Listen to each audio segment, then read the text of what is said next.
Baik, Assalamualaikum warahmatullahi wabarakatuh. Waalaikumsalam. Innal hamdalillah hamdan katsiran thayyiban mubarakan fi kama yuhibbu rabbuna wa yarda. Asyhadu an la ilaha illallah wa asyhadu anna Muhammadan abduhu wa rasuluh. Segala puji kita panjatkan kehadirat Allah Subhanahu wa taala atas segala nikmat yang diberikan kepada kita, utamanya nikmat iman, nikmat Islam, nikmat waktu luang, dan juga nikmat kesehatan. Salawat dan salam tak lupa kita panjatkan ke Nabi kita Nabi Muhammad Sallallahu Alaihi Wasallam, juga kepada istri-istri beliau, kepada anak cucu beliau, kepada para sahabat. Semoga Allah meridhoi kita untuk bersama mereka kelak. Amma ba'd. Alhamdulillah, hari ini 6 Agustus 2020 bertepatan dengan tanggal sudah masuk 17 Zulhijjah ya. 17 Zulhijjah, sesuai yang direncanakan, malam ini kita akan melakukan kajian melanjutkan pembahasan kitab Al-Qawaidul Arba part keempat. Jadi sebelumnya kitab ini sudah 3 pertemuan. Di pertemuan pertama dan kedua membahas mukadimah, kemudian di pertemuan ketiga membahas kaidah yang pertama. Insya Allah akan kita lanjutkan malam ini. Alhamdulillah sudah bersama kita guru kita Ustadz Hamdi Al-Bakri Hafizullah Ta'ala. Semoga Allah meridai beliau dan semoga kita bisa meraih ilmu yang sebanyak-banyaknya dari beliau. Untuk kajian malam ini seperti biasa dibagi 2 sesi. Yang pertama materi dari Ustadz, kemudian nanti dilanjutkan dengan soal jawab. Demikian. Sebelum kita mulai, Ana mengingatkan kembali adab kajian online agar rekan-rekan seluruhnya dapat memute mikrofon masing-masing. Kemudian kita sama-sama meluruskan niat agar kita bisa istiqomah dalam menuntut ilmu dan juga bisa memperoleh manfaat yang sebesar-besarnya dari kajian ini. Kepada Ustaz, tafadhol masykur Ustaz. Baik.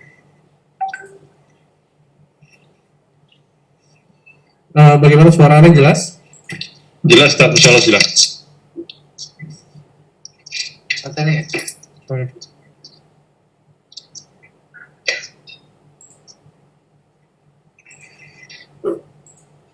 Sebentar.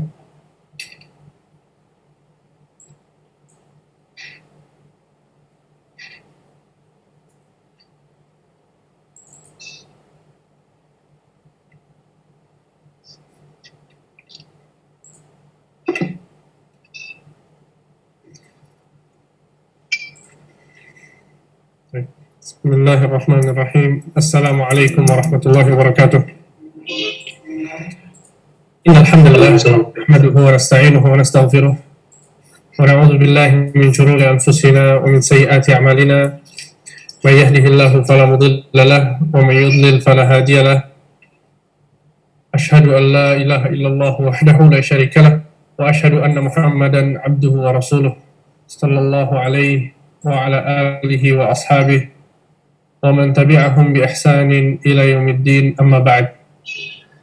Para hadirin dan hadirat yang dimuliakan Allah Subhanahu wa taala, kita bersyukur kepada Allah Azza wa Jalla yang telah memberikan kepada kita semua banyak kenikmatan sehingga pada kesempatan kali ini kita masih bisa terus bersama-sama menjalankan satu ibadah yang sangat mulia, yaitu menuntut ilmu agama. Allah Subhanahu wa taala mengangkat derajat orang-orang yang berilmu. Allah Subhanahu wa taala berfirman, "Yarfa'illahu alladhina amanu minkum walladhina utul ilma darajat." Sesungguhnya Allah mengangkat derajat orang-orang yang beriman dan berilmu beberapa derajat. Dan kita mengetahui juga bahwa tidaklah agama kita ini bisa tegak, tidaklah ibadah yang kita lakukan ini bisa benar kecuali dengan memperhatikan ilmu tentang agama yang sedang kita jalankan. Oleh karena itu, Rasulullah Shallallahu Alaihi Wasallam bersabda dalam hadis yang sahih diriwayatkan oleh Imam Muslim, "Talabul ilmi faridatun ala kulli muslim." Menuntut ilmu hukumnya wajib bagi setiap muslim. Setiap ilmu agama yang berkaitan tentang amalan yang ingin dilakukan seseorang, maka hukumnya adalah wajib. Oleh karena itu, karena hadis-hadis yang tadi disebutkan, kita bersemangat untuk terus menuntut ilmu. Kita terus menempuh jalan untuk menuntut ilmu. Apalagi jika Rasulullah SAW menjanjikan surga bagi orang yang menuntut ilmu.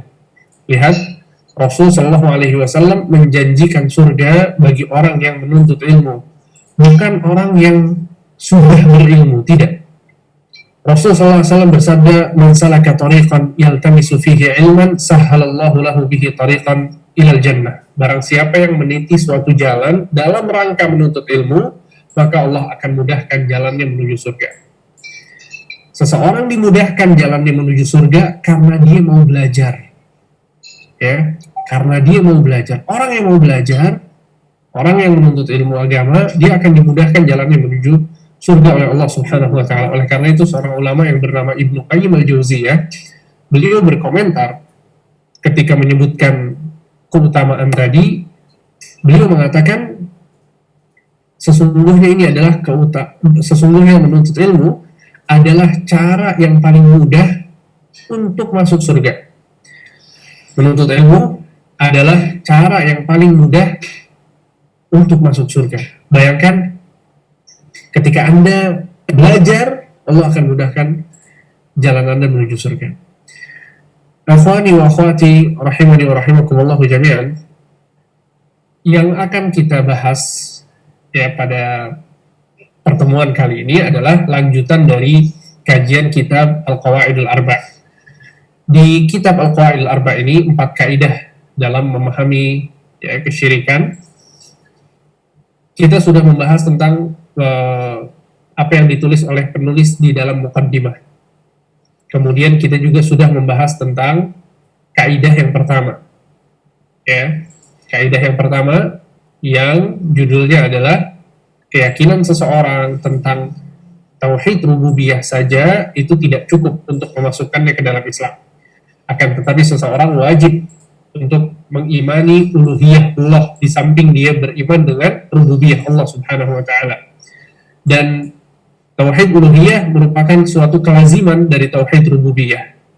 Ketika seseorang itu meyakini bahwa Allah adalah yang menciptakan, Allah adalah yang memberikan rezeki, Allah adalah yang mematikan, Allah adalah yang menghidupkan, Allah adalah yang melakukan segala pengaturan yang ada di alam semesta ini, maka kita wajib untuk meyakini bahwa Allah lah satu-satunya Tuhan yang berhak untuk diibadahi. Allah lah satu-satunya Tuhan yang berhak untuk disembah. Karena Allah yang menciptakan kita, maka kita sholatnya hanya kepada Allah. Karena Allah yang memberikan kita rezeki, maka ketika kita menyembelih hanya untuk Allah saja. Ketika Allah Subhanahu wa taala yang memberikan kepada kita kesehatan, maka kita bersyukurnya kepada Allah. Hanya kepada Allah Subhanahu wa taala. Ini adalah konsep dari tauhid uluhiyah.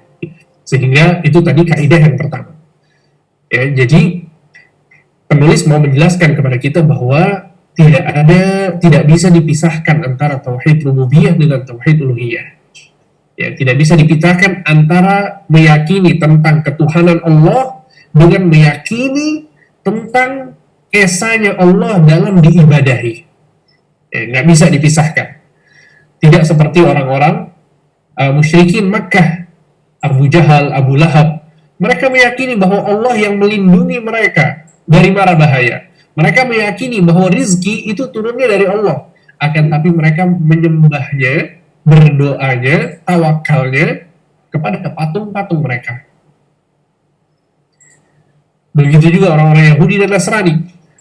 Orang-orang Yahudi dan Nasrani, mereka meyakini bahwa Allah yang maha menciptakan. Akan tapi kemudian mereka berbuat kesyirikan dengan menyembah kepada selain Allah. Bahkan mereka meyakini bahwa Nabi Isa itu adalah Tuhan dan keyakinan-keyakinan yang lainnya. Sehingga itu tadi maksud dari kaidah yang pertama. Dan pada kesempatan kali ini kita akan membahas tentang kaidah yang kedua. Kaidah yang kedua ini judulnya adalah alasan perbuatan kesyirikan orang-orang zaman dahulu itu sama dengan alasan orang-orang yang berbuat kesyirikan di zaman sekarang.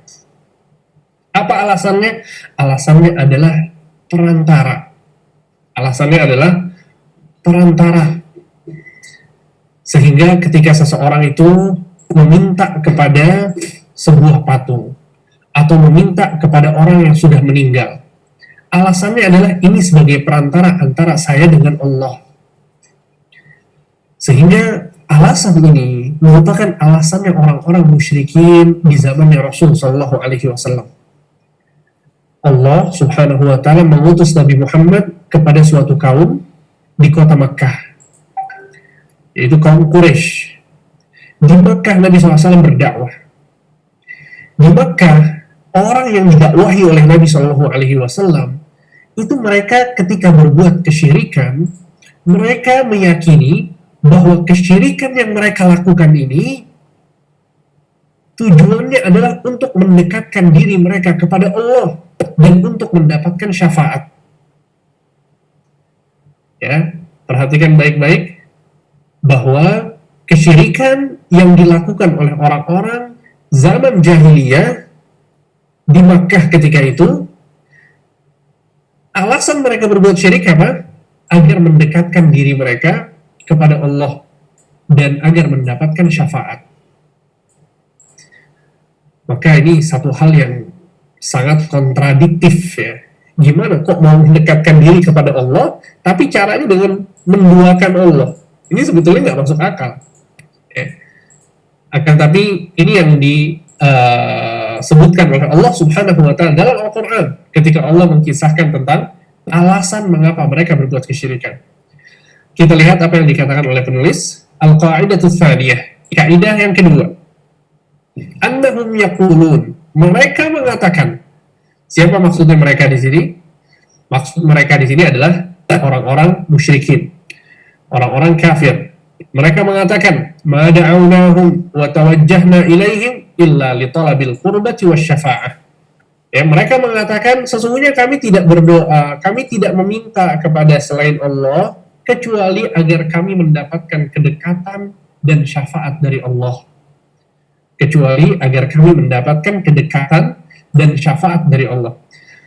Sehingga sebagian ulama menyebutkan bahwa ini adalah syirik yang disebut dengan syirik perantara. Ya, syirik perantara. Kalau seseorang itu berbuat syiriknya, meminta kepada selain Allah dengan alasan bahwa makhluk ini bisa memberikan hajat saya, katakanlah seperti itu, contoh dia minta anak, ya, atau minta jodoh, atau minta rizki kepada selain Allah, ini jelas-jelas berdoanya kepada selain Allah. Atau seseorang itu sholatnya, sujudnya kepada selain Allah, entah kepada patung, atau kepada pohon keramat, atau kepada seseorang yang diagungkan, dia sujud, ya maka ini jelas, sebuah kesyirikan yang jelas. Tapi, ya ada satu alasan yang terkadang luput dari sebagian orang. Padahal ini juga alasan orang-orang musyrikin zaman dahulu. Sehingga alasan ini tidak benar. Ya, ketika orang-orang itu mengatakan tidaklah kami berdoa kepada mereka, tidaklah kami meminta kepada mereka, maksudnya kepada selain Allah, kecuali untuk mendekatkan diri kami dan mendapatkan syafaat dari Allah. Ya, sekali lagi ini adalah alasan yang tidak masuk akal sama sekali. Gimana masa mau mendekatkan diri kepada Allah, tapi dengan cara berdosa, dengan dosa yang paling besar? Ya maka ini tidak diterima oleh akal, terlebih lagi ya dari sisi agama. Fadalil qurbati qauluhu ta'ala. Kata penulis, dalil yang menjelaskan tentang alasan mereka berbuat syirik karena ingin mendekatkan diri mereka kepada Allah adalah firman Allah Subhanahu wa ta'ala, "Walladzina ittakhadhu min dunihi awliya ma na'buduhum illa liqarribuna ila Allahi zulfa." Ya, mereka mengatakan, kata Allah Subhanahu wa ta'ala, dan orang-orang yang menjadikan penolong selain Allah. Maksudnya orang-orang menjadikan penolong selain Allah itu mereka minta tolong kepada selain Allah. Ya, menjadikan sesembahan-sesembahan selain Allah. Mereka berkata, kami tidaklah menyembah mereka, melainkan supaya mereka mendekatkan kami kepada Allah sedekat-dekatnya. Lihat, apa alasan mereka? Tidaklah kami menyembah mereka, kecuali agar mereka ini mendekatkan kami kepada Allah sedekat-dekatnya. Ya, jadi alasan orang-orang musyrikin berbuat syirik, ternyata mereka mau mendekatkan diri mereka kepada Allah. Ini alasan yang mulia atau tidak? Alasannya mulia. Alasannya sangat luhur sekali. Bayangkan niatnya, alasannya mau mendekatkan diri kepada Allah. Oleh karena itu sebagian para ulama mengatakan al-ghayah la tubarrirul wasilah. Ini kaidah yang dijelaskan oleh banyak ulama. Al-ghayah la tubarrirul wasilah. Sesungguhnya tujuan itu tidak serta-merta menjadikan wasilahnya benar. Tujuan itu tidak serta-merta menjadikan wasilahnya benar. Ya, jadi bukan niat baik saja tidak cukup. Niat baik saja tidak cukup. Ya. Seperti kisah, ya pernah, wallahu alam kisah ini benar atau tidak, tapi ini salah satu kisah yang tersebar bahwa dalam sebuah hadis Rasulullah Shallallahu Alaihi Wasallam bersabda bahwa barang siapa yang melakukan satu amalan kebaikan, maka Allah akan memberikannya pahala dari 10 sampai 70 kali lipat. Baik. Dan barang siapa yang berbuat dosa, maka Allah Subhanahu wa taala hanya memberikan kepadanya satu dosa saja. Beda dengan pahala. Jadi kalau seorang itu berbuat baik, ya, maka Allah Subhanahu wa taala akan melipat gandakannya. Minimal dia dapat 10 pahala. Tapi kalau seseorang itu mendapatkan dosa, maka dia akan dituliskan berapa dosa? 1 dosa. Ada seseorang yang dengar hadis ini, kemudian dia pergi untuk mencuri. Dia pergi mencuri sesuatu, kemudian hasil curiannya ini disedekahkan oleh orang ini. Baik, maka ketika dia ditanya tentang perbuatannya ini, bagaimana bisa kamu mencuri, kemudian setelah mencuri kamu bersedekah dengan hasil curianmu?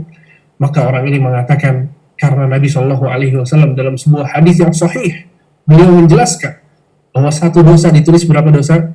Ditulis 1 dosa. Tapi 1 kali berbuat kebaikan, pahalanya berapa? Pahalanya 10.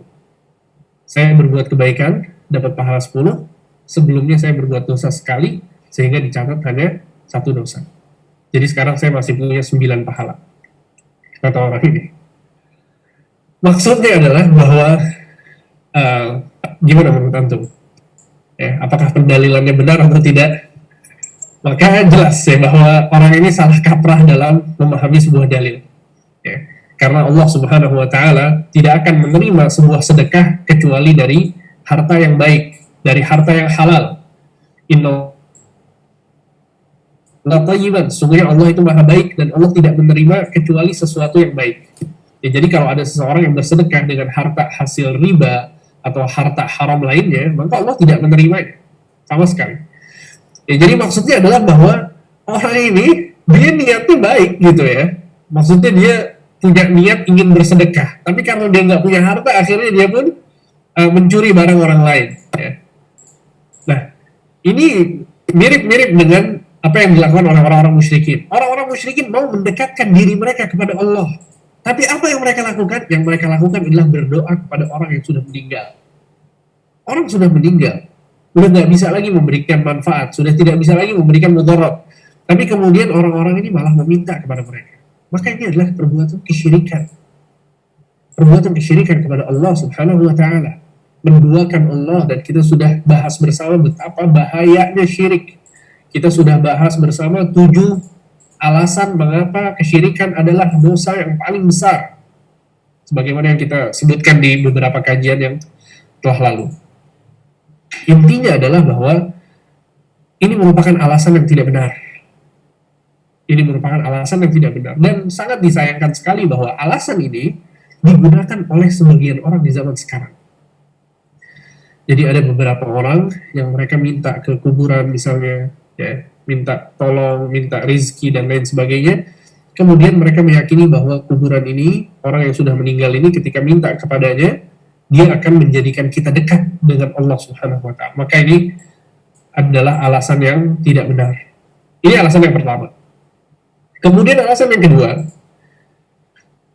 yang dijadikan alasan oleh orang-orang musyrikin ketika itu adalah bahwa mereka berdoa, ya, atau meminta, atau beribadah, atau menyembah patung-patung tersebut selain Allah, itu agar mendapatkan syafaat.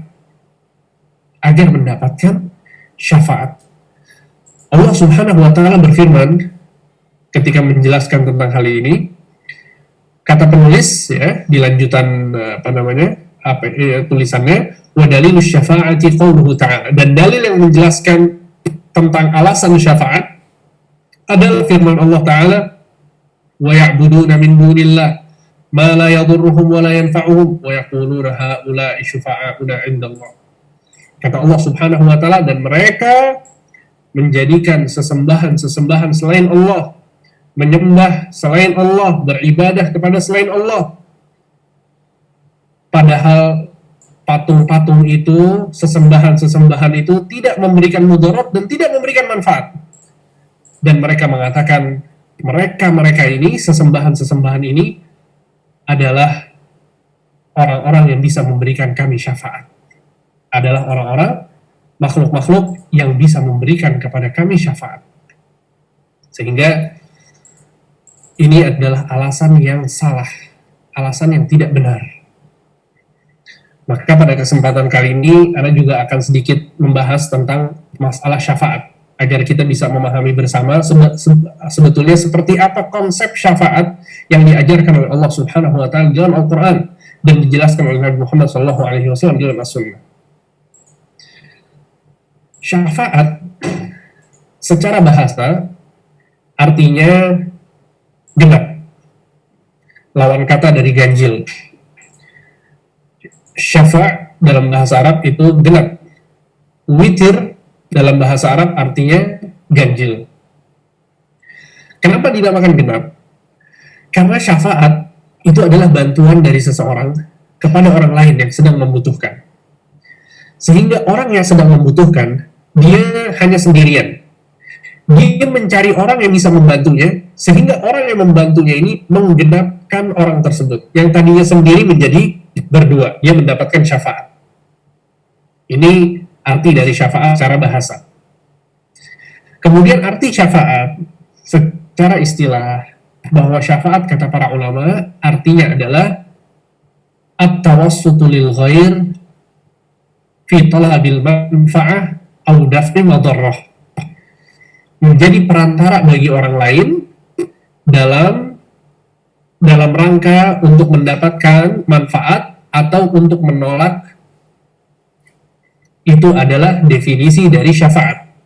At-tawassutu lil ghair fi jalbil manfa'ah au daf'i madarrah. Ya, menjadi perantara bagi orang lain untuk mendapatkan manfaat atau menolak mudarat.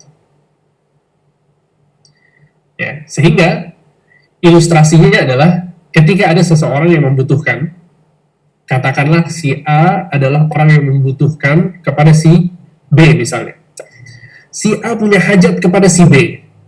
Akan tetapi si A ini tidak bisa langsung meminta kepada si B. Mungkin karena si B kedudukannya tinggi, ya, atau si A ini tidak mengenal si B, sehingga si A meminta bantuan si C untuk memberikan syafaat kepadanya. Ya, jadi ini adalah unsur-unsur yang ada di dalam syafaat. Ya, ada seseorang yang namanya al-masyfu'u lahu, orang yang sedang mencari syafaat.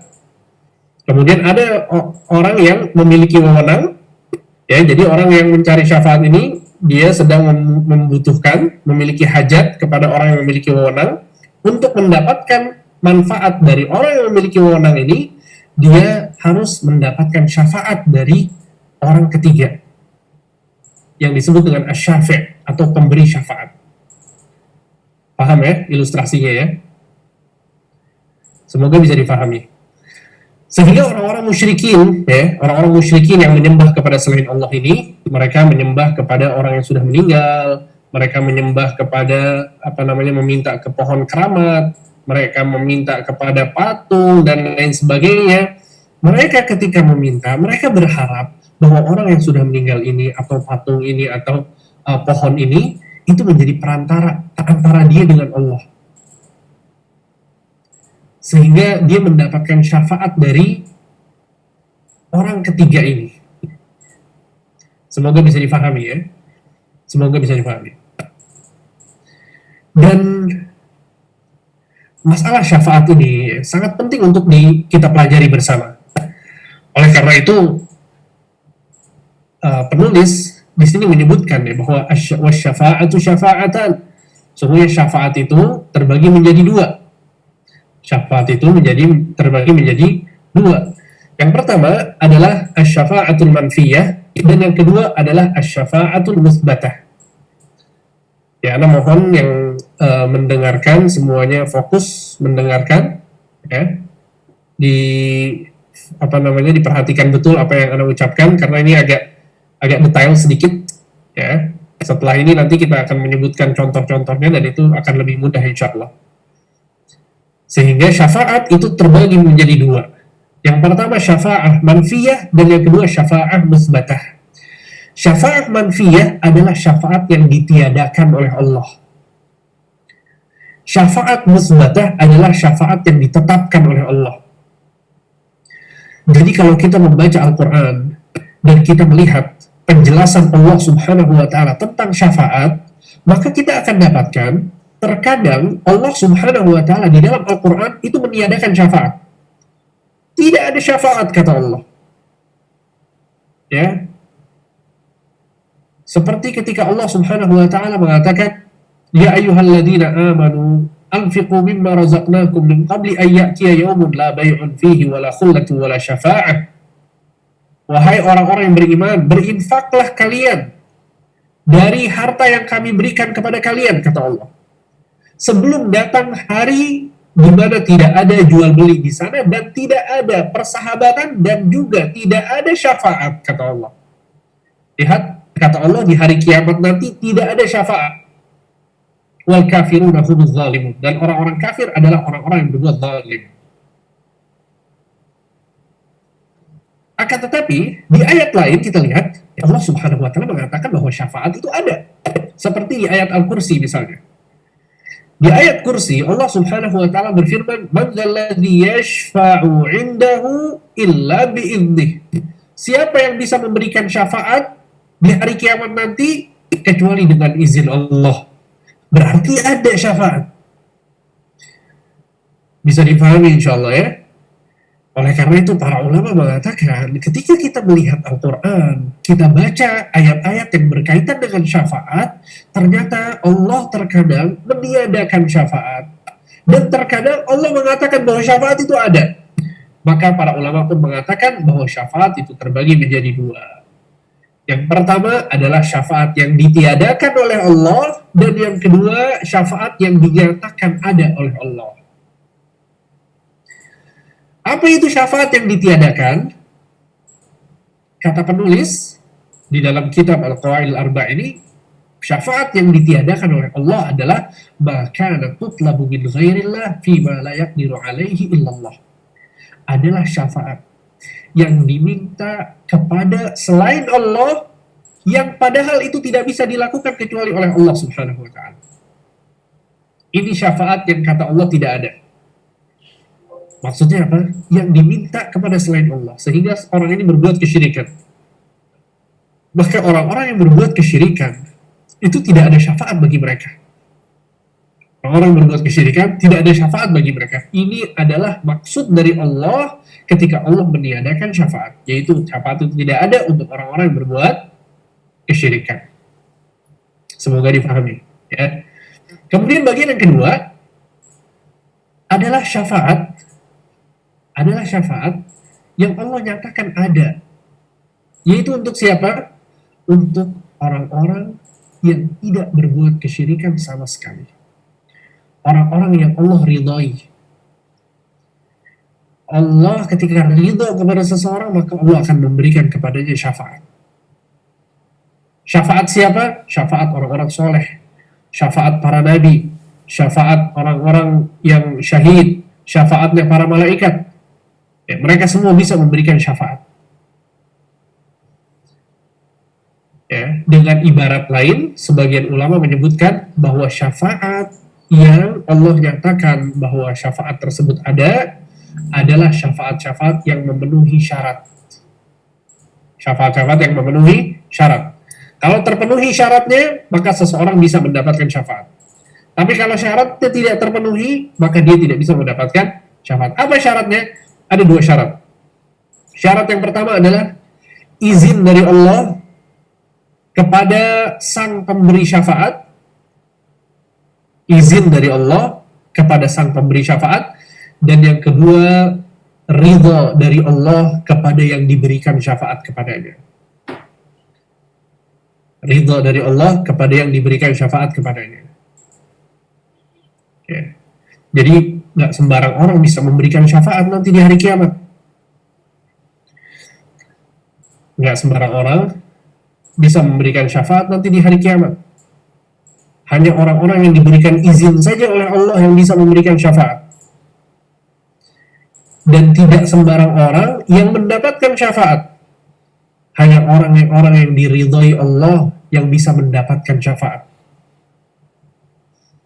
Ya. Sehingga itu adalah maksud dari syafaat. Ya, jadi sekali lagi, bahwa ini adalah alasan yang tidak benar. Alasan dari orang-orang musyrikin ketika mereka menyembah kepada selain Allah, mereka menyatakan bahwa kami ingin mendapatkan syafaat dari orang ini, sehingga kami meminta kepada mereka. Maka ini tidak benar. Ini alasan yang tidak benar. Justru ini adalah penghalang untuk mendapatkan syafaat. Ya, karena dia meminta kepada selain Allah. Jadi dia telah berbuat syirik. Dan orang yang berbuat kesyirikan itu tidak diridhai oleh Allah, sehingga dia tidak memenuhi syarat untuk mendapatkan syafaat.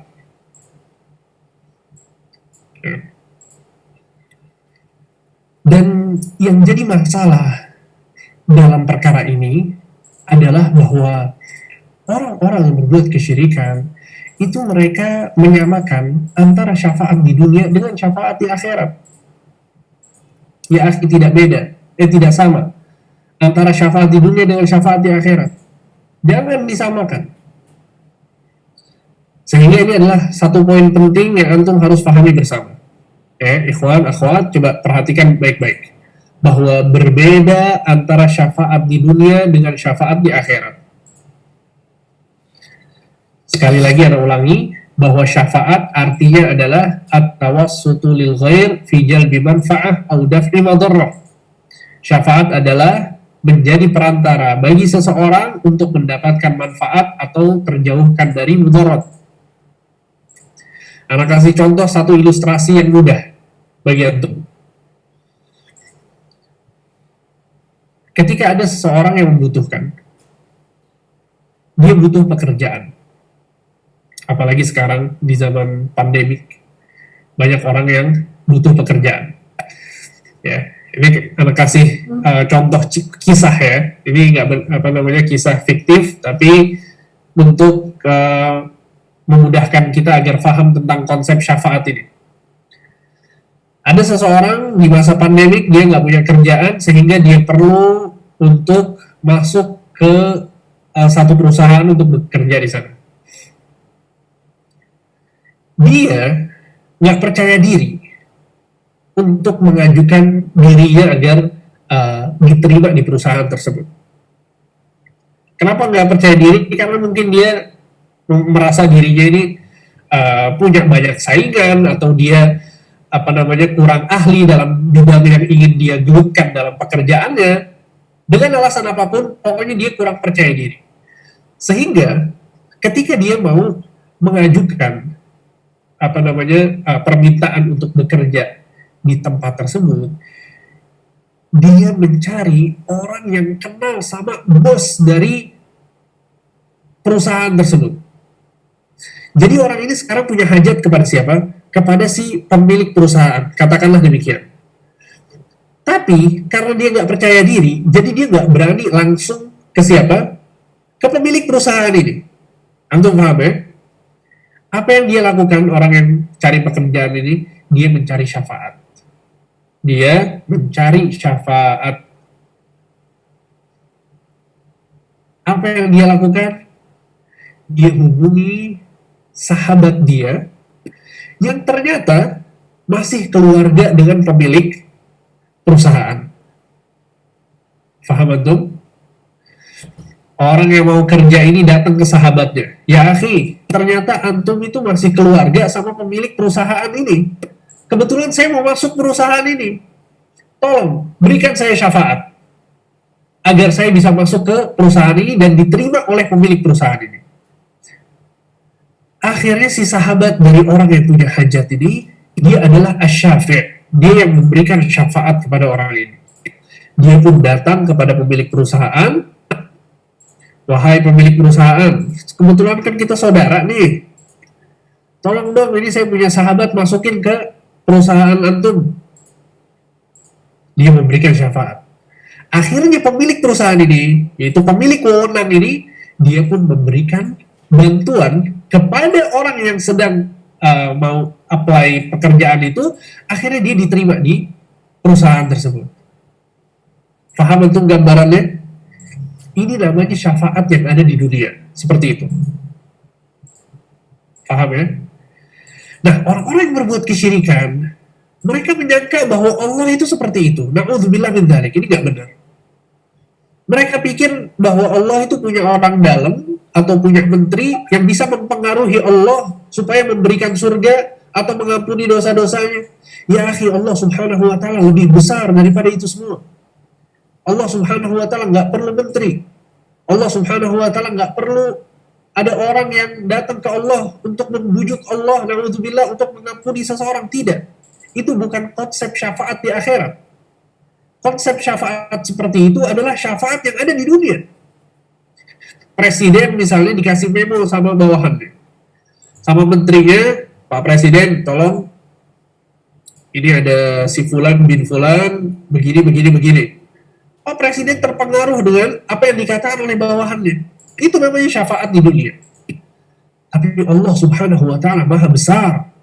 Allah al-kabir, maha besar. Al-muta'al, maha tinggi. Al-aziz, maha mulia, maha perkasa. Allah nggak butuh ada orang yang kemudian mempengaruhi Allah untuk memberikan surga kepada orang yang membutuhkannya. Tidak.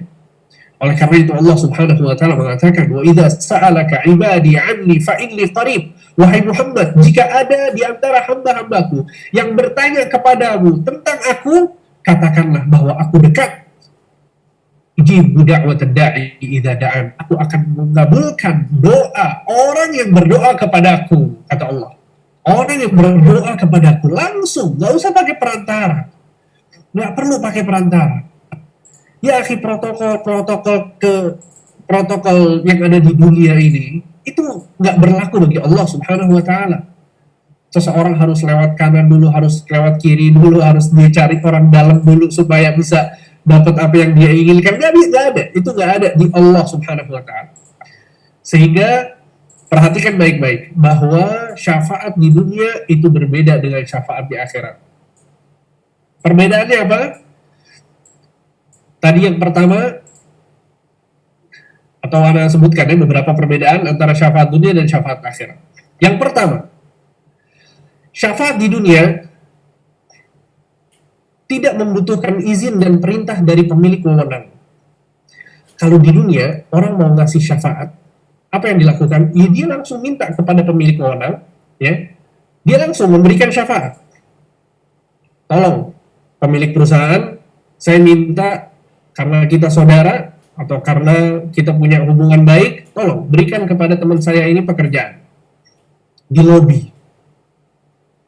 Sehingga yang punya inisiatif untuk menolong orang itu siapa? Orang yang sedang membantu. Paham ya? Orang yang sedang memberikan syafaat, memberikan bantuan. Bukan pemilik wewenangnya. Ini syafaat di dunia. Tapi syafaat di akhirat, pemilik wewenang, dia yang memberikan syafaat. Dengan izinnya Allah subhanahu wa ta'ala.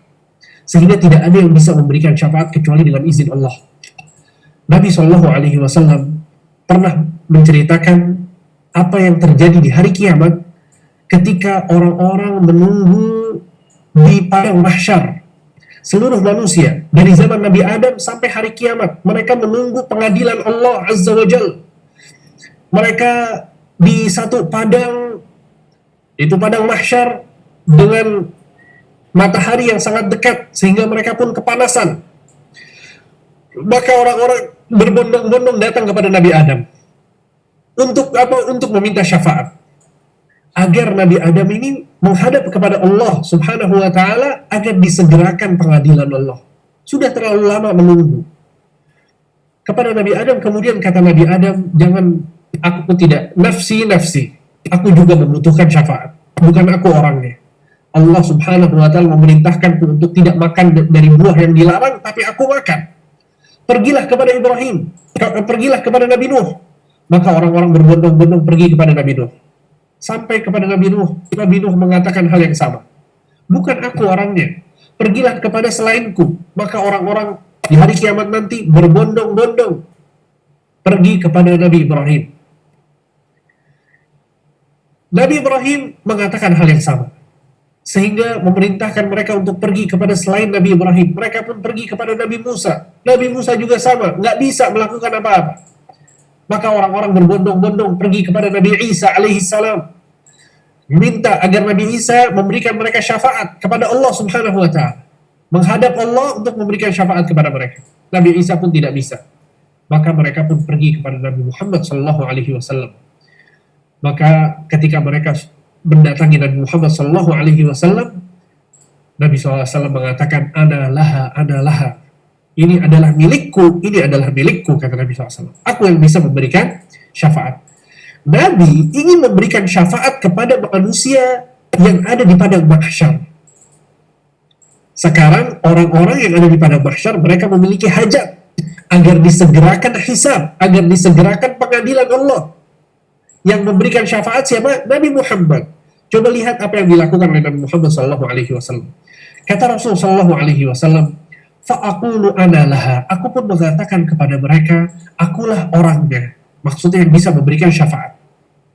Fa'asta'dzinu ala rabbi fayu'dzanu li. Maka aku pun meminta izin kepada Allah. Lihat, aku pun meminta izin kepada Allah. Kemudian kata Nabi SAW, wa yulhimuni mahamida ahmaduhu biha la tahdurunil an fa ahmaduhu bitilkal mahamid.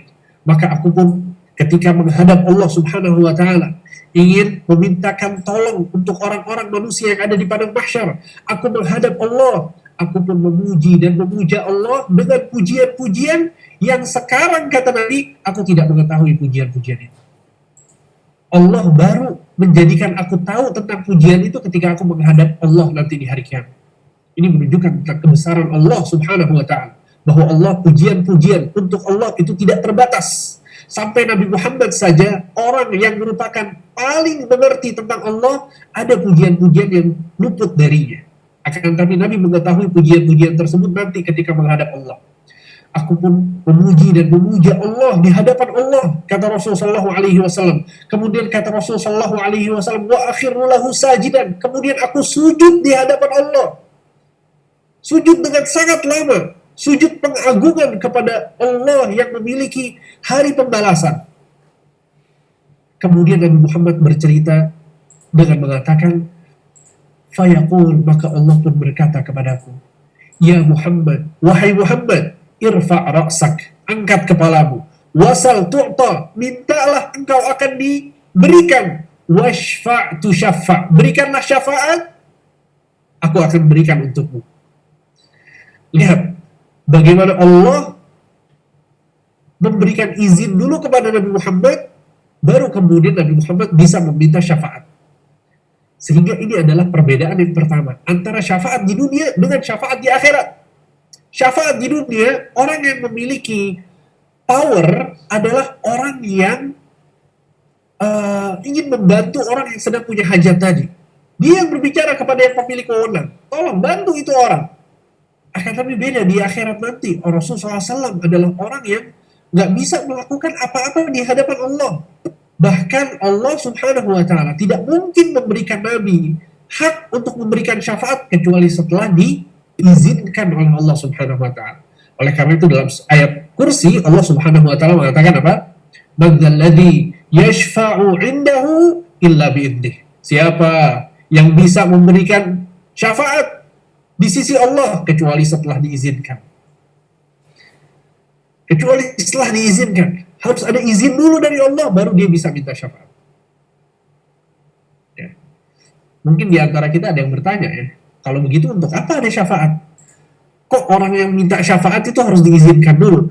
Kata para ulama, wasyafi'u mukarramun bisyafa'ah.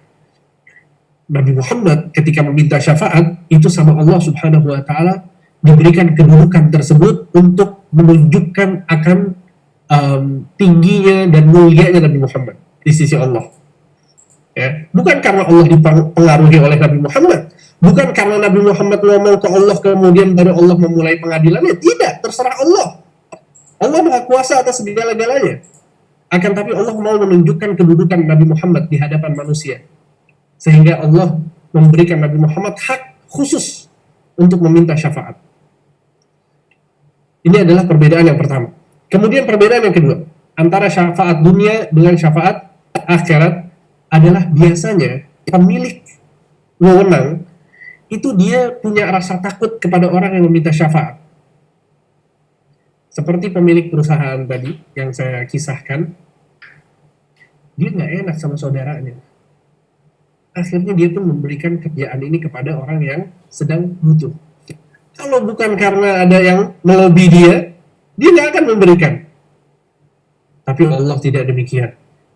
Allah fa'alun lima yurid. Allah melakukan apa yang Allah inginkan. Allah Maha Kuasa. Allah Maha segala-galanya.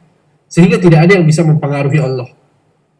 Sehingga beda antara syafaat di dunia dengan syafaat di akhirat. Nah, orang-orang yang membuat kesyirikan, ya, mereka terkadang tidak memahami hal ini. Ya, apalagi orang-orang zaman dahulu ya, zaman orang-orang musyrikin di Makkah, ya, orang-orang yang didakwahi oleh Nabi SAW, mereka tidak memahami hal ini. Mereka pikir Allah itu ada menteri-menteri di bawah Allah. Mereka pikir ada orang dalam. Siapa? Orang-orang soleh. Itu mereka yang bisa mempengaruhi Allah. Kita minta kepada mereka surga agar mereka nanti ngomong ke Allah Subhanahu wa Ta'ala. Tidak ada. Itu syafaat di dunia. Kalau minta syafaat, mintalah kepada Allah Subhanahu wa Ta'ala. Ya Allah, berikan aku syafaat Nabi-Mu misalnya. Minta kepada Allah, bukan mintanya kepada Nabi Muhammad, bukan kepada orang yang saleh, bukan, tapi minta langsung kepada Allah Subhanahu wa Ta'ala, karena Allah yang memiliki syafaat. Allah Subhanahu wa Ta'ala berfirman, "Qul lillahi syafa'atu jami'a." Katakanlah wahai Muhammad, sesungguhnya syafaat seluruhnya hanya milik Allah Subhanahu wa Ta'ala. Kemudian yang terakhir yang ingin Anda sampaikan tentang pembahasan syafaat adalah macam-macam syafaat di hari kiamat nanti. Syafaat di hari kiamat nanti ada 7 macam. Ada 7 macam syafaat di hari kiamat nanti. 4 macam hanya dimiliki oleh Nabi Muhammad SAW. Dan 3 macam yang lain dimiliki oleh Nabi Muhammad dan dimiliki oleh orang-orang soleh yang lainnya, dan para malaikat dan juga orang-orang soleh. Syafaat yang khusus hanya dimiliki oleh Nabi Muhammad SAW, yang pertama adalah asy-syafa'atul uzma, yaitu syafaat yang paling agung.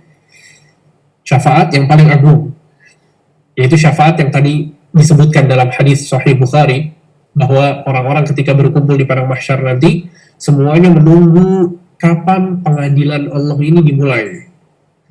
Maka mereka pun mendatangi Nabi Muhammad, dan Nabi Muhammad meminta kepada Allah agar disegerakan. Ini adalah syafaat yang hanya dimiliki oleh Nabi Muhammad dengan dalil yang tadi saya sebutkan. Nabi Adam, Nabi Nuh, Nabi Ibrahim, Nabi Musa, Nabi Isa, nggak ada yang bisa. Yang bisa hanya Nabi Muhammad SAW. Dan kedudukan Nabi Muhammad yang Allah Subhanahu wa Ta'ala berikan ini dinamakan dengan Al-Maqamul Mahmud, yaitu kedudukan yang terpuji. Karena kedudukan ini sangat spesial sekali. Tidak ada manusia siapapun yang memiliki kedudukan seperti itu, dan hanya Nabi Muhammad SAW. Oleh karena itu, kita ketika mendengar azan, kemudian kita mengucapkan doa setelah azan, di situ kita mendoakan Nabi Muhammad untuk mendapatkan al-maqamul mahmud. Ya. Allahumma rabb hadhihi ad-da'wati tammah was-salatil qa'imah ati Muhammadanil wasilata wal fadilah wa ba'athhu maqaman mahmudan alladhi wa'adta. Ya Allah, bangkitkanlah dia, maksud Nabi Muhammad, maqaman mahmudan, dengan menyandang kedudukan yang terpuji yang engkau janjikan untuknya. Maksudnya itu adalah asy-syafa'atul 'uzma. Ini adalah syafaat yang pertama yang hanya dimiliki oleh Nabi Muhammad SAW. Kemudian syafaat yang kedua yang hanya dimiliki oleh Nabi Muhammad adalah syafaat untuk para penghuni surga agar mereka masuk surga. Syafaat untuk para penghuni surga agar mereka masuk surga. Nabi SAW bersabda dalam hadis yang sahih diriwayatkan oleh Muslim, "Ati babal jannah yaumal qiyamah." Aku mendatangi pintu surga nanti di hari kiamat. Fa astaftihu fa yaqulul khazin man ant. Maka aku pun meminta izin untuk masuk. Maka penjaga surga mengatakan, "Siapa engkau?" Fa aqulu Muhammad. Maka aku katakan Muhammad. Maka berkata penjaga surga, "Bika umirtu la aftahu li ahadin qablak." Sesungguhnya aku diperintahkan oleh Allah untuk tidak membuka pintu surga untuk siapapun sebelum engkau. Ini adalah dalil yang disebutkan oleh para ulama untuk menjelaskan bahwa ini adalah syafaat yang khusus hanya dimiliki oleh Nabi untuk para penghuni surga agar mereka masuk surga. Karena para penghuni surga itu mereka nggak mungkin masuk surga kalau Nabi SAW belum masuk. Ya, Nabi yang minta izin untuk masuk. Oleh karena itu, sebagian orang ada yang salah paham, mengatakan bahwa Nabi Shallallahu Alaihi Wasallam tidak dijamin masuk surga dan perkataan-perkataan yang semisalnya, maka ini terbantahkan dengan hadis yang tadi saya sebutkan. Hadisnya sahih, ini diriwayatkan oleh Imam Muslim. Kemudian yang ketiga, syafaat dari Nabi Muhammad Shallallahu Alaihi Wasallam untuk pamannya Abu Talib. Kita mengetahui bersama bahwa Abu Talib adalah paman Nabi yang mati dalam keadaan kekufuran. Dia mati dalam keadaan tidak beriman kepada Nabi Muhammad SAW. Dia tidak mengucapkan la ilaha illallah, dia tidak bersyahadat, sehingga dia pun mati di atas kekufuran. Akan tetapi Abu Talib termasuk seseorang yang memiliki jasa yang besar kepada Nabi Muhammad ketika berdakwah. Al-Abbas bin Abdul Muttalib, ya, saudara dari Abu Talib, yaitu paman Nabi SAW yang masuk Islam, Al-Abbas, ya, beliau mengatakan kepada Rasulullah, hal nafa'ta Abu Talib bi syai' fa innahu kana yahutuka wa yaghdhabu lak. Wahai Muhammad, apakah Abu Talib itu mendapatkan manfaat darimu? Karena sesungguhnya dia telah membelamu dahulu. Maka Nabi SAW mengatakan, na'am, iya, dia mendapatkan manfaat. Huwa fi dhahdahin minan nar. Sesungguhnya dia berada di pinggiran neraka, atau di neraka yang paling atas.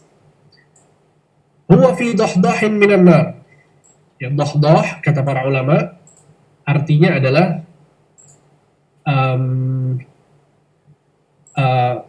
bagian yang kalau di laut itu dhahdah, dikatakan di laut adalah pantai yang paling pinggir, yang kalau seseorang itu berdiri, airnya hanya sampai di kaki bagian bawah saja, tidak sampai ke mata kakinya. Itu namanya dhahdah.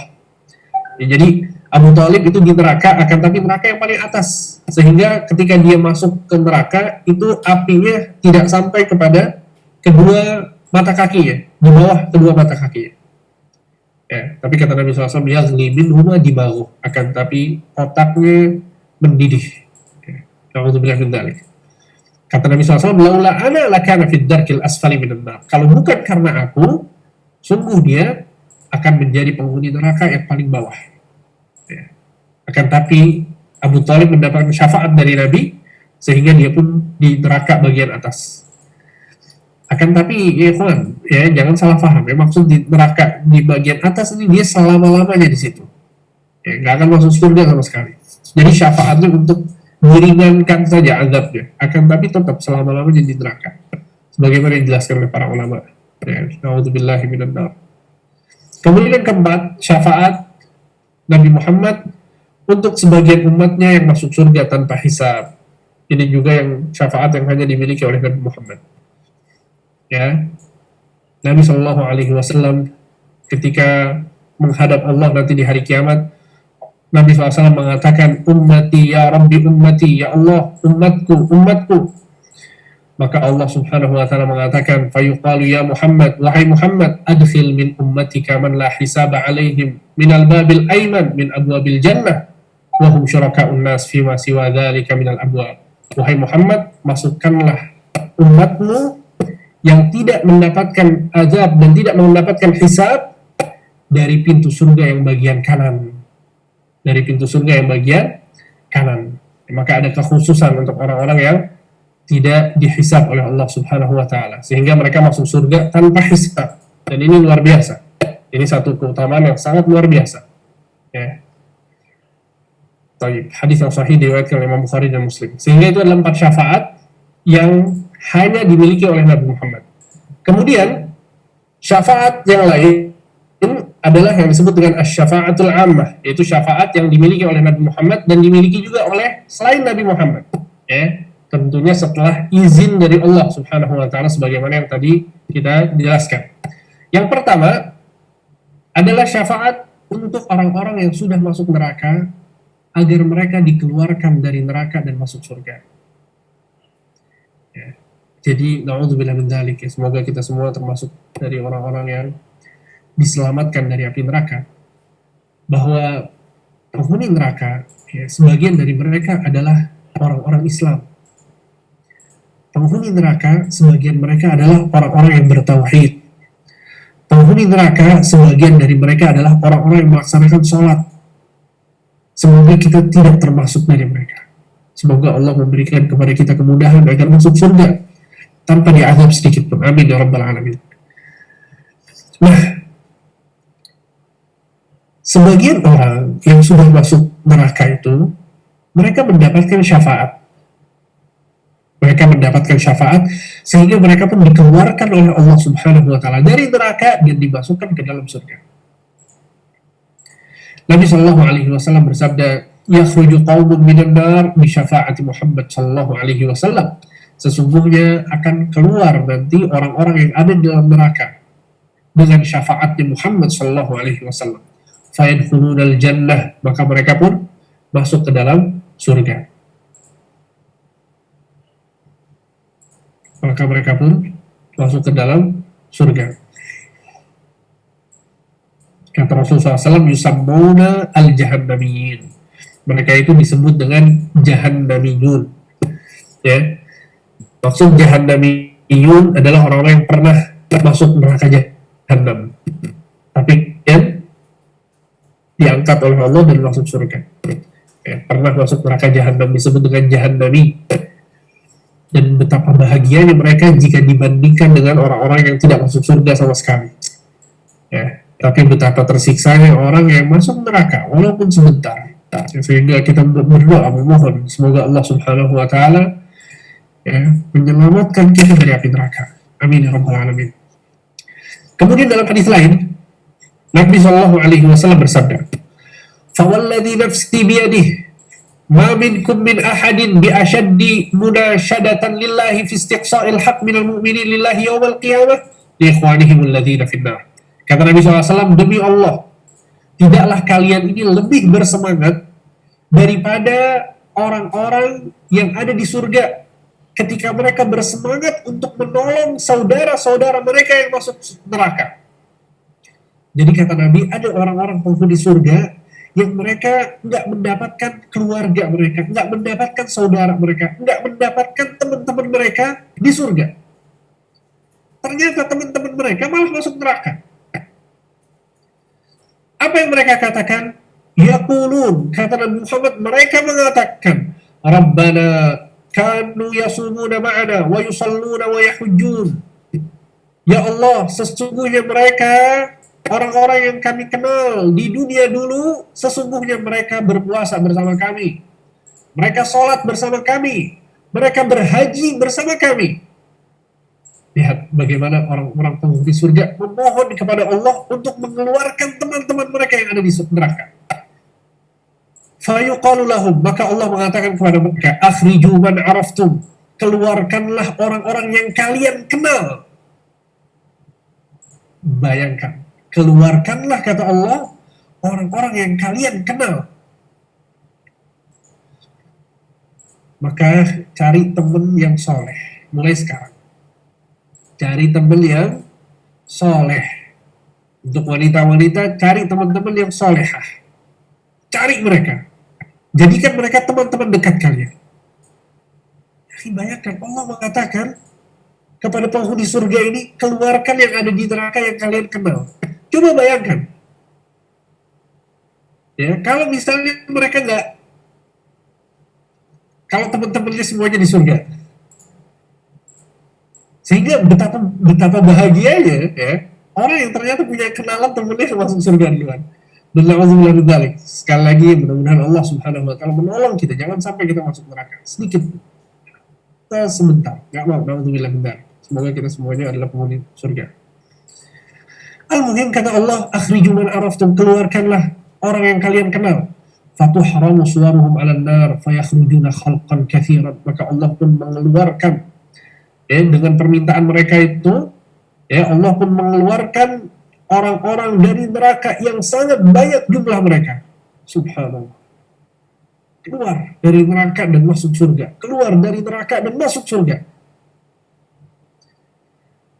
Kemudian kata Allah Subhanahu wa taala, fayaqulullah azza wa jalla, kata Rasulullah, Allah pun berfirman, Allah pun berkata, ini di hari kiamat, sudah masuk surga, sebagian masuk neraka. Allah mengatakan, syafa'atil malaikah. Malaikat-malaikat sudah memberikan syafaat. Wa syafa'an nabiyyun, para nabi sudah memberikan syafaat. Wa syafa'al mu'minun, dan orang-orang yang beriman sudah memberikan syafaat. Walam yabqa illa arhamur rahimin, dan tidak tersisa lagi syafaat kecuali arhamur rahimin, yang maha pemurah lagi maha penyayang. Allahu Akbar. Bayangkan seperti apa rahmat Allah ketika itu. Sangat besar. Nabi SAW mengatakan fayuqbadu qabdah, maka Allah pun menggenggam dengan satu genggaman minan nar, ke dalam neraka. Fayakhruju minha qauman lam ya'malu khairan, maka keluarlah banyak sekali orang yang tidak pernah melakukan kebaikan sedikit pun. Betapa baik ya Allah, betapa rahmatnya Allah, betapa besarnya kasih sayang Allah kepada orang-orang Islam. Mereka tidak beramal, ya. Mereka bukan orang-orang soleh, mereka orang yang bejat. Tapi karena masih ada keimanan di hati mereka, mereka dikeluarkan oleh Allah. Bahkan dalam hadis lain disebutkan, kata Allah Subhanahu wa taala kepada para malaikatnya, keluarkan barang siapa yang di hatinya ada sebiji gandum dari keimanan. Malaikat pun mengeluarkan yang di dalam hatinya ada sebiji gandum dari keimanan. Kemudian kata Allah, keluarkan lagi yang di hatinya ada sebutir debu dari keimanan. Maka mereka pun mengambil semua orang yang di hatinya ada sebutir debu dari keimanan. Dikeluarkan semuanya. Ingat syaratnya apa? Jangan berbuat syirik. Kalau berbuat syirik percuma. Makanya inilah kenapa kemudian kita angkat tema Al-Qawaidul Arba. Kita membahas tentang kesyirikan. Kenapa? Ini orang yang berbuat syirik, dia nggak bakal dapat syafaat seperti ini. Mustahil. Nggak akan mendapatkannya. Sehingga jangan pernah kita bosan untuk mengkaji tauhid.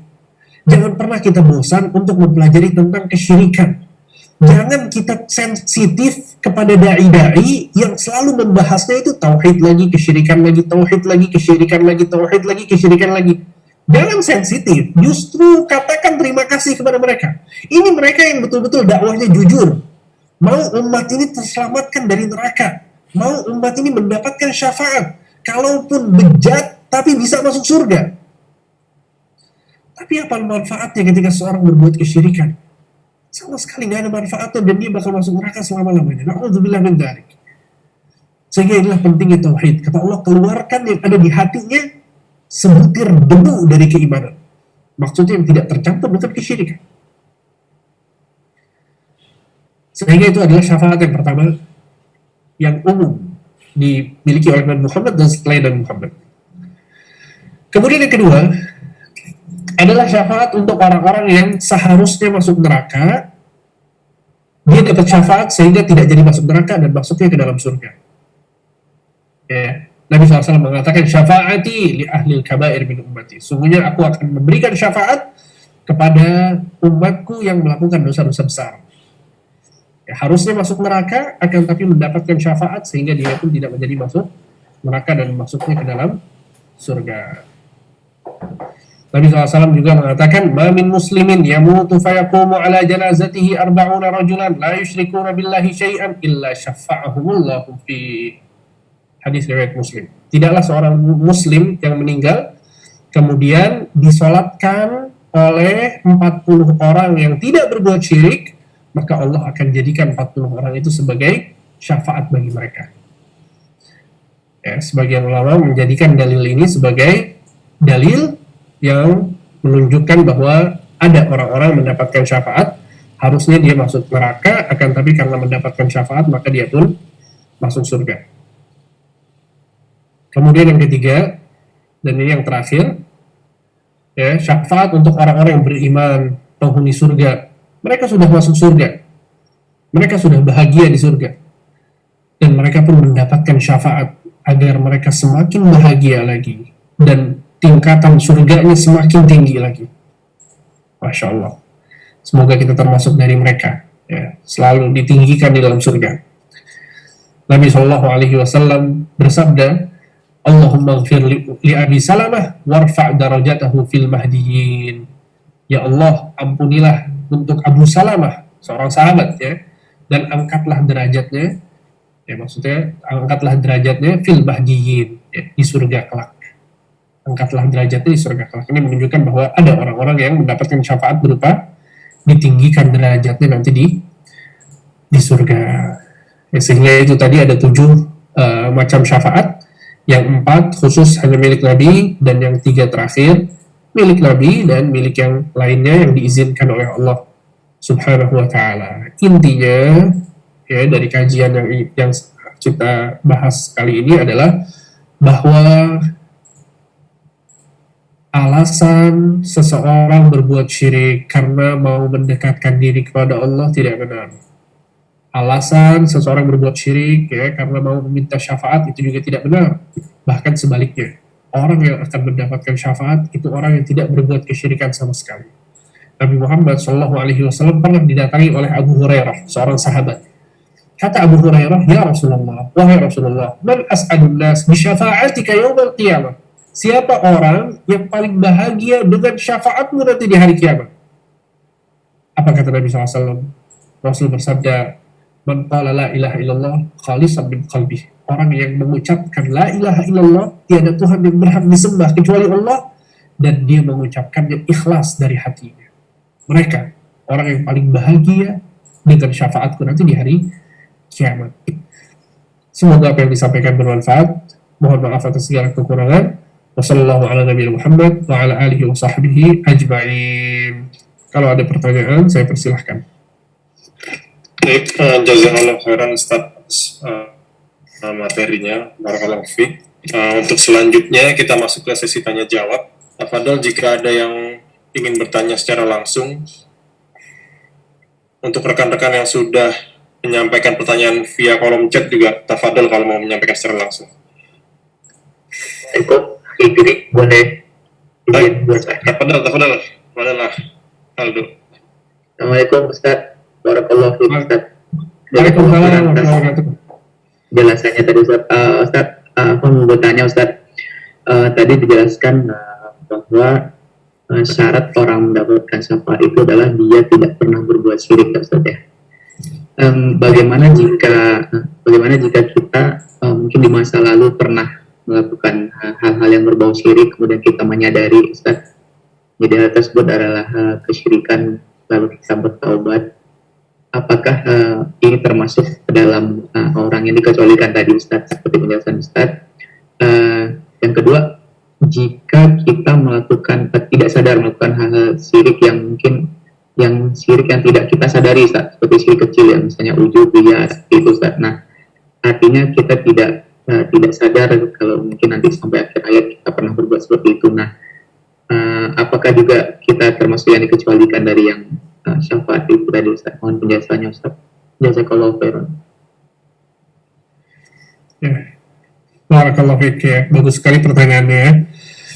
Orang yang melakukan satu dosa, baik itu kesyirikan atau selain kesyirikan, dan kesyirikan adalah dosa yang paling besar.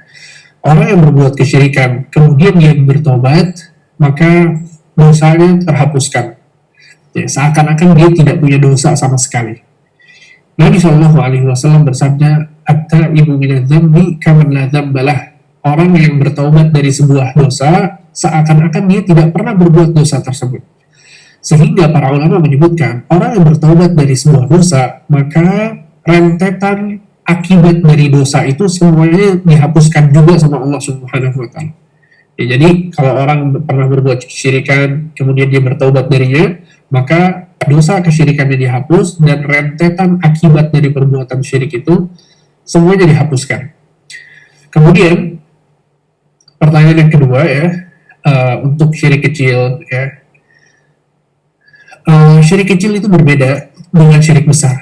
Ya. Di antaranya adalah bahwa syirik kecil itu tidak menjadikan seseorang itu selama-lamanya di neraka, ya, sehingga dia masih bisa mendapatkan syafaat, ya, masih bisa mendapatkan syafaat, sehingga berbeda, ya, hukum antara syirik kecil dengan syirik besar. Kemudian tadi juga disebutkan bagaimana kalau kita tidak sengaja, ya, kita tanpa sadar, ya, itulah mengapa Nabi Muhammad SAW mengajarkan kita satu doa yang bunyinya adalah Allahumma inni a'udzubika an usyrika bika wa ana a'lamuh wa astaghfiruka lima la a'lamuh. Kata Nabi SAW mengajarkan kita doa, ya Allah, sesungguhnya aku berlindung kepadamu dari dosa kesyirikan yang aku ketahui, dan aku beristighfar, meminta ampun kepadamu dari dosa kesyirikan yang aku tidak ketahui.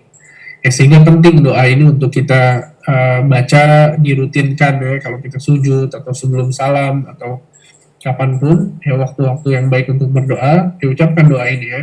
Allahumma inni a'udzubika an usyrika bika wa ana a'lamu wa astaghfiruka lima la a'lamu. Dan juga hukum-hukum yang berkaitan dengan dosa itu tidak dihitung ketika seseorang itu tidak tahu. Ya, Rabbana la tu'akhidna in nasina aw akhtana. Kata Allah dalam surat Al-Baqarah ayat terakhir, ya Allah, ampunilah dosa-dosa kami jika kami melakukan kesalahan dan kami lupa. Ya, kata para ulama, maksud melakukan kesalahan adalah dia tidak tahu sehingga dia melakukan kesalahan. Dan ayat ini, ya, dalam sebuah riwayat disebutkan bahwa Allah Subhanahu wa Ta'ala ketika menurunkan ayat ini, Allah pun mengatakan qad fa'alt, sungguh aku telah melakukannya, sungguh aku telah melakukannya. Apa maksudnya Allah telah melakukannya? Maksudnya Allah telah melakukan, yaitu mengampuni dosa-dosa orang yang lupa dan juga salah.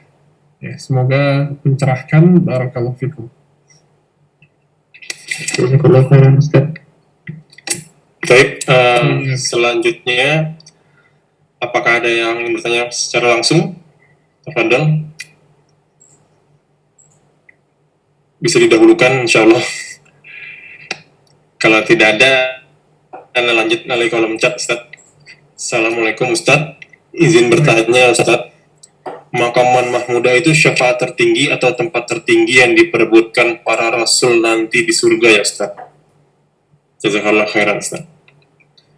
Ya.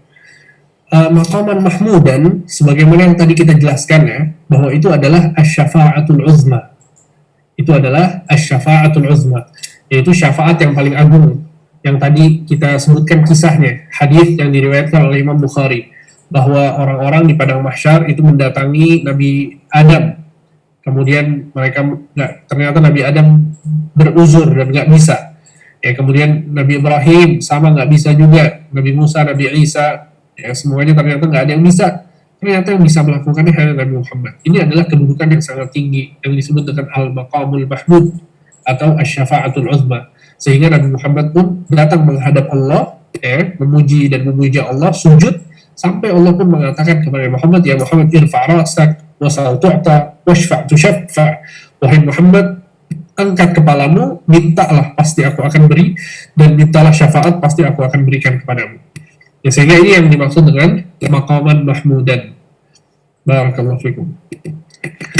Baik, jazakallahu khairan Ustaz jawabannya. Untuk pertanyaan selanjutnya dari kolom chat dari Akhi Ihsan Danang Rahmatullah. Assalamualaikum Ustaz, semoga senantiasa diberkati oleh Allah. Izin bertanya, anak punya teman, beliau sampai sekarang bermain kartu tarot yang ada gambar-gambarnya. Kartu tarot ini digunakan dan dikombinasikan dengan ilmu psikologi, seperti memprediksi kejadian orang ke depan bagaimana, sambil orang tersebut cerita ke dia tentang masalah-masalahnya, sambil teman Ana bermain dengan kartu tersebut. Ana tidak tahu mekanismenya seperti apa dengan kartu tersebut. Yang jelas dia berdalih ini seperti psikolog yang menggunakan kartu tersebut, memberi motivasi dan saran ke depan sesuai masalahnya dia yang diceritakan. Dan dia juga bilang ke pasiennya, kalau ini jangan dipercaya, percaya tetap ke Allah, bahwa semua juga bisa berubah tergantung kehendak Allah. Kalau hasilnya bagus, ya dijadikan motivasi, tapi kalau jelek dijadikan acuan. Jangan seperti itu. Dia bilang ini bukan musyrik karena nggak ada hal mistis sama sekali, murni psikolog. Dia pure cuma ngasih bantuan dan motivasi dan saran ke orang. Dan kartu tarot ini dijadikan hanya sebagai pemanis agar lebih menarik. Ana pernah menasehati, memberi warning ke teman Ana ini untuk tidak bermain kartu tersebut. Tapi tanpa Ana jelaskan secara detail terkait ilmu agama yang berkaitan dengan hal tersebut karena masih minim ilmu. Tapi ini Ana yakin berbau syirik. Bagaimana penjelasannya ya Ustadz dalam Islam terkait teman Ana ini biar sesuai dengan logikanya dia ini? Lalu kalau Ana mau ajak beliau diskusi, dinasihati langsung, ambil Ana jelaskan oleh beliau mekanismenya seperti apa permainan ini, sehingga semakin jelas dan yakin buat Ana kalau ini dilarang oleh agama. Kira-kira seperti itu Ustaz. Jazakallah khairan Ustaz. Baik, barakallahu fiik. Baik. Ini pertemuan yang lalu juga pernah kita bahas kalau nggak salah. Al-muhim intinya begini. Hal-hal semacam ini, kaidahnya adalah dhannu syai'i sababan wa laysa huwa sababan la bisyar'i wa la bitajribati adh-dhahirati al-mubashirah fa huwa syirkul akbar. Fa huwa syirkul asghar. Kata para ulama, seseorang ketika meyakini sebab itu ada aturannya. Nggak boleh kita sembarangan meyakini sebab. Aturannya adalah bahwa ketika saya meyakini sebuah sebab, padahal itu bukan sebab dari sisi syariat dan dari sisi takdir, maka ini termasuk dalam kategori kesyirikan. Sekali lagi, ada ulangi, kalau seseorang meyakini sebuah sebab, padahal itu bukan sebab menurut syariat dan menurut takdir, maka ini adalah kesyirikan. Sehingga kita boleh meyakini sebab dengan dua alasan. Yang pertama, syariat menyatakan bahwa ini adalah sebab, atau takdir menyatakan bahwa ini adalah sebab. Contoh takdir ini adalah sebab, ya contoh takdir menyatakan bahwa sebuah sebab adalah sebab, itu seperti seseorang yang minum untuk menghilangkan dahaga. Minum air adalah sebab untuk menghilangkan dahaga. Apakah kita boleh meyakini bahwa minum itu menghilangkan dahaga? Jawabannya boleh. Karena secara takdir memang seperti itu. Orang makan sesuatu agar menghilangkan rasa lapar. Seseorang boleh meyakini bahwa makan itu sebab untuk menghilangkan rasa lapar. Contoh lain, sebuah obat yang dinamakan paracetamol itu bisa menghilangkan rasa sakit yang ada di kepala. Betul tidak? Coba kita lihat, dianalisa. Ternyata benar kata para ahli. Oh, berarti kita boleh meyakininya. Karena secara takdir itu memang benar. Menurut analisa para ahli. Paham? Ini kaidah yang pertama. Sebab yang dinyatakan oleh takdir. Sebab yang dibolehkan juga untuk diyakini adalah sebab yang dinyatakan oleh syariat. Contohnya apa? Contohnya minum air zam-zam. Kata Rasulullah SAW, ma'u zam-zam lima syuribalah. Minum air zam-zam atau air zam-zam, manfaatnya tergantung untuk apa yang kita niatkan. Kalau seseorang diniatkan minum air zam-zam supaya jadi orang yang soleh, maka itu adalah sebab dia menjadi orang soleh. Kalau dia minum air zam-zam untuk menghilangkan penyakit, dengan niatan menghilangkan penyakit, maka itu akan menjadi sebab untuk hal tersebut. Apakah boleh kita meyakini ini? Boleh. Kenapa? Karena secara syariat ini dibenarkan. Nabi Muhammad yang menyatakan hal demikian. Faham ya? Jadi kita boleh meyakini sebab dengan dua cara. Yang pertama, karena memang itu sebab secara takdir atau sebab secara syariat. Nah, sekarang tinggal kita turunkan kaidah ini kepada cerita yang tadi antum sebutkan. Ini kira-kira teman antum, kira-kira coba dianalisa lewat ilmu psikolog, apakah gambar yang ada di kartu itu bisa menjelaskan masa depan orang? Ini yang bicara sebetulnya harusnya kita harus tanya kepada ahli psikolog. Kok bisa main kartu, kemudian kalau ada gambar di dalamnya itu bisa menentukan masa depan seseorang? Ya, kalau tidak terbukti, maka nggak boleh kita meyakini bahwa itu adalah sebab. Paham? Kalau tidak terbukti, kita nggak boleh meyakini itu sebab.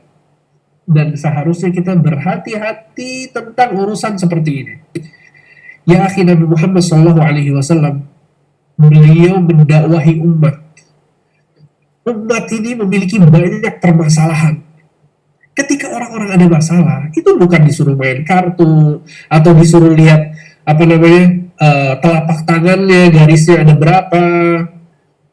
Nggak pernah dilakukan oleh Nabi. Yang Nabi lakukan adalah berdoa, minta sama Allah, minta rizki tiap pagi setelah sholat subuh, zikir pagi sore. Itu yang diperintahkan oleh Nabi. Isinya adalah Allahumma inni as'aluka ilman nafi'an wa rizqan thayyiban wa amalan mutaqabbala.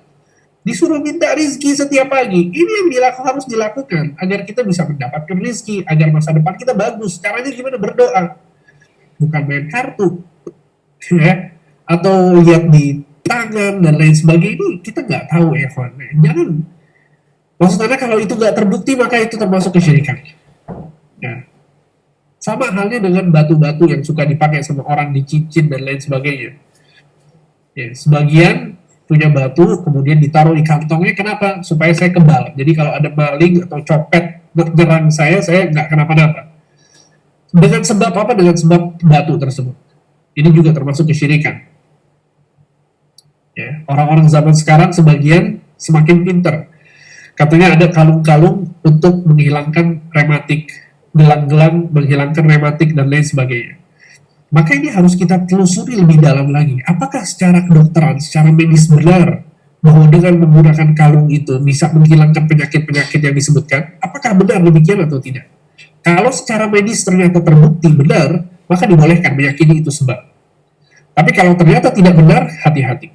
Dan betapa banyak sekarang orang-orang yang pura-pura ilmiah, dikait-kaitkan dengan ilmu pengetahuan, padahal itu dukun. Padahal itu kesyirikan. Jadi kita harus hati-hati tentang masalah ini.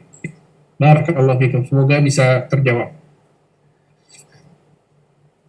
Baik Ustaz, jazakallahu khairan atas jawabannya.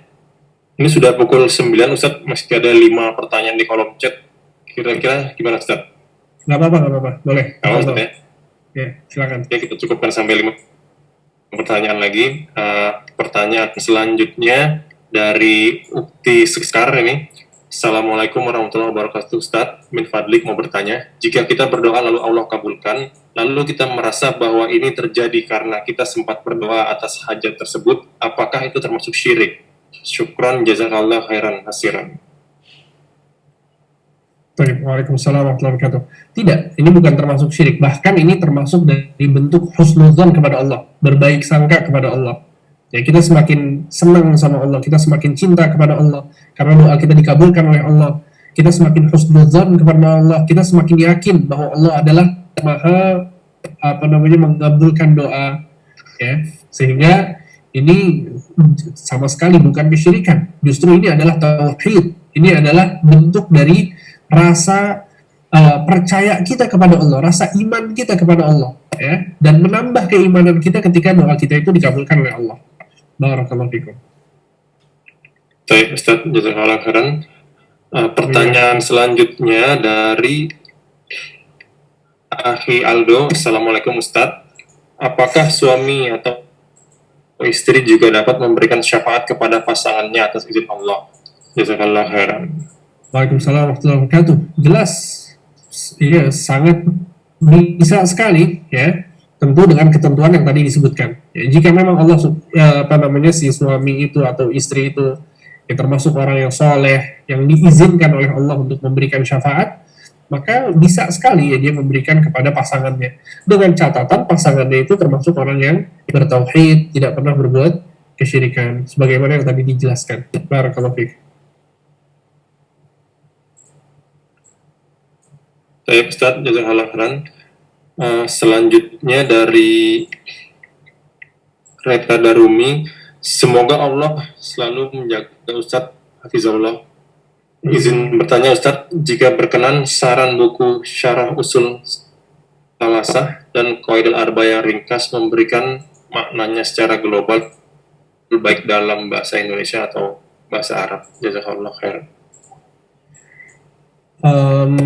Yang paling ringkas dan saya pribadi sangat cocok dengan syarah tersebut, itu syarah yang ditulis oleh Syekh Haytham Sarhan. Syarah yang ditulis oleh Syekh Haytham Sarhan. Spellingnya adalah Haitham Sarhan, Sarhan. Itu dalam bahasa Arab, ya, dalam bahasa Arab dan sudah diterjemahkan ke bahasa Indonesia. Jadi beliau menjelaskan usul salasah dan qawaidul arba dalam satu buku, ya, dua-duanya digabung. Kemudian beliau juga dijelaskan dengan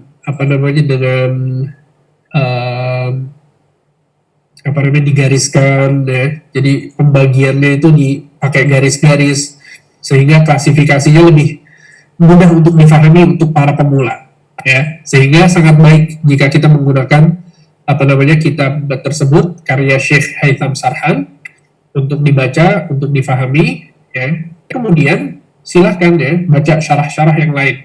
Dan pada umumnya kitab Qawaidul Arba dan kitab Usul Salasah itu adalah kitab yang sangat mudah untuk difahami, ya, sehingga apapun syarahnya kita akan mudah memahaminya.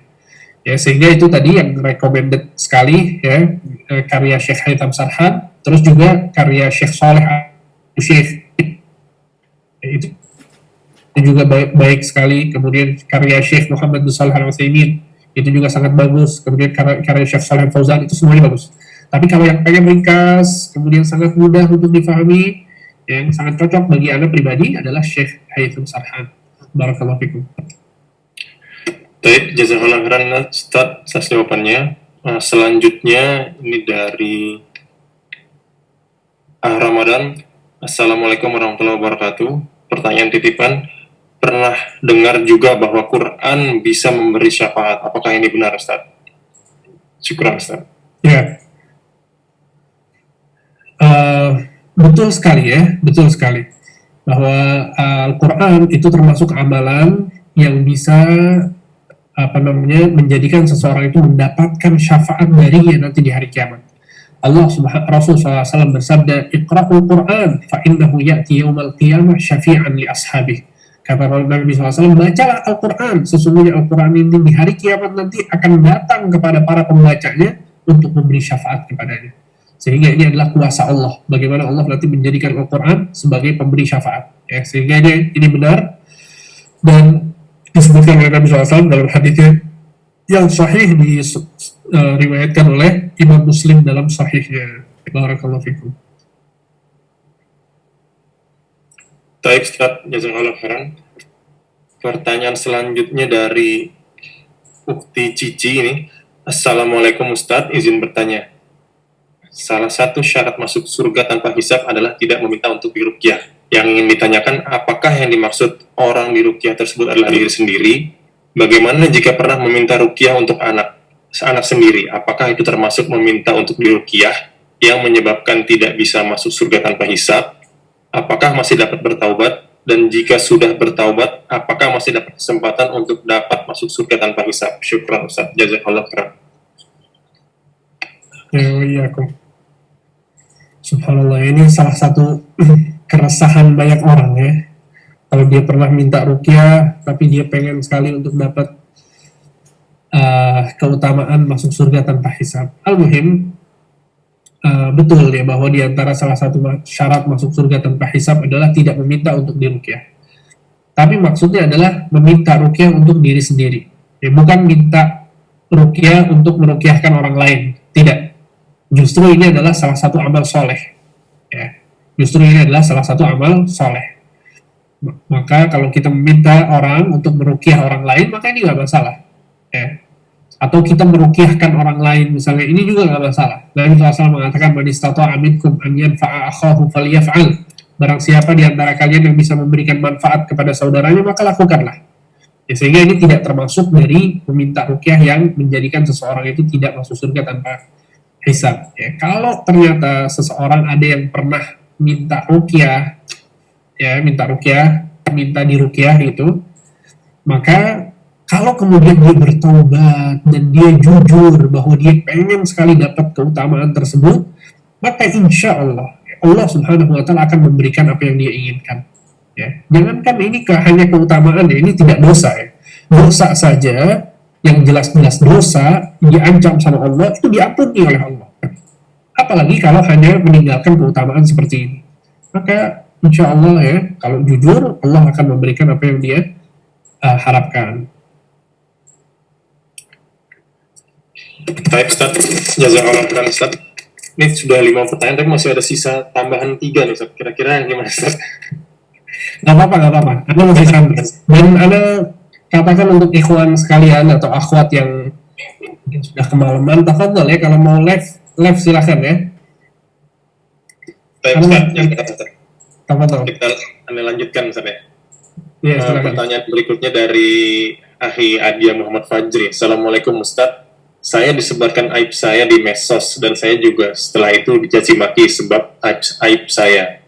Dan saya juga tidak punya teman yang menolong. Bagaimana caranya agar bisa sabar dalam hal ini? Jazakallah. Ya, waalaikumsalam warahmatullahi wabarakatuh. Ya, sabar itu emang rasanya pahit ya. Sabar itu memang rasanya pahit. Dan oleh karena itu Allah Subhanahu Wa Taala mengatakan, innama yuwaffas sabiruna ajrahum bighairi hisab. Sesungguhnya orang-orang yang sabar akan kami berikan pahala tanpa batas. Bayangkan, kalau orang yang bersedekah misalnya dikasih 70 kali lipat sampai 700 kali lipat, ya kan, pahalanya. Ini tanpa batas. Allah Subhanahu Wa Taala tidak menyebutkan batasan pahala orang yang bersabar. Sehingga inilah dunia ya, seorang itu harus sabar dengan ujian-ujian yang Allah berikan kepada kita semua. Dan juga jelas ya, menyebarkan aib seseorang itu nggak boleh ya. Menyebarkan aib seseorang itu nggak boleh. Nabi Shallallahu Alaihi Wasallam, jangankan aib seseorang ya, orang yang berbuat dosa saja ya nggak boleh dilakukan tasyhir kepadanya. Maksudnya diumumkan bahwa si fulan berdosa. Apalagi kalau aib-aib itu adalah aib-aib pribadi.